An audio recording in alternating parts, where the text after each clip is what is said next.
This is the Enfield Pattern 1853 rifle.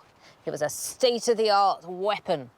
It had performed very well for the British Army in the Crimean War. So when the East India Company's army needed new guns in 1856, this is the model they chose. Unfortunately, they were shooting themselves in the foot. The problem was the cartridges.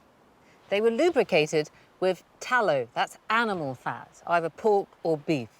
To load the gun, you have to bite the end off the cartridge, like this, and out comes the powder. Now, that's not very nice for anybody to have to do.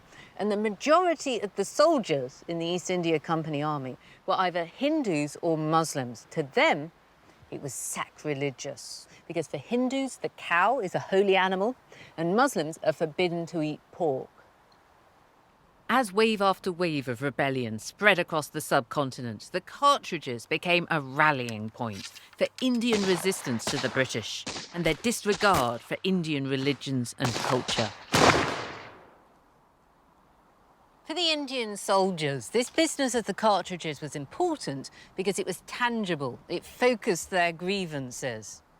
For the British, though, it was used to bolster the fiction that this was a purely military matter.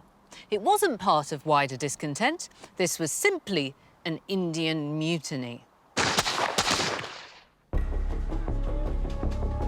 By describing the uprising as a mutiny, a military matter, the British were trying to control the story. Like the Black Hole incident 100 years before, the situation seemed to call for swift, sharp retribution.